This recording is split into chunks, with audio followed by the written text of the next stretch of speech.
اشترى من المؤمنین انفسهم واموالهم بان لهم الجنہ، کہ بے شک تمہاری یہ جان، تمہارا مال، اس کے بدلے اللہ نے تمہاری جان اور تمہارے مال کے بدلے اللہ نے جنت کے بدلے تم کو خرید لیا۔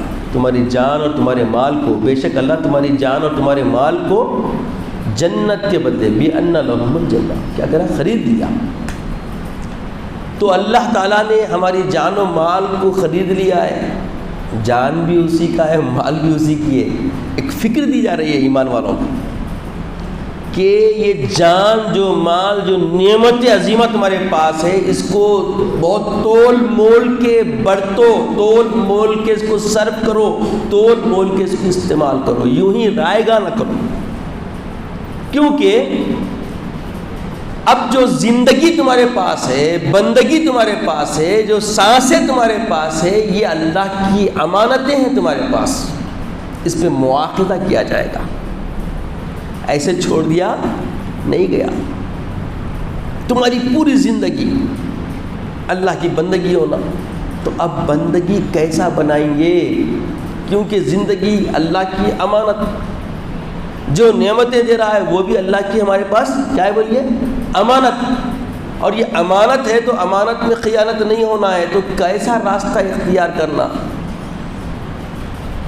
ایک فکر دی گئی کہ یہ زندگی انسان کو جو بنایا گیا ہے کہیں کے لیے بنایا گیا؟ عبادت کے لیے، بندگی ہونا ہے۔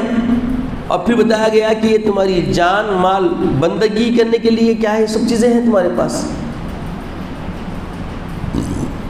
مال نہیں رہیں گا، جان نہیں رہیں گی تو بندگی کا اطلاق ہوتا ہے نہیں ہوتا۔ تو بندگی کرنے کے لیے یہ سب چیزیں ہونا، تو یہ جو نعمتیں دی گئی ہے عظیمہ، ان نعمتوں کا صرفہ، استعمال اصل بندگی ہے۔ جیسا رب چاہتا ہے، جیسا رسول اللہ نے نظام بنا کے تمہارے سپرد کیا ہے، اس نظام کے تحت چلیں گے تو تمہارا کیا ہے؟ پوری زندگی تمہاری بندگی کے دائرے میں آئے گی۔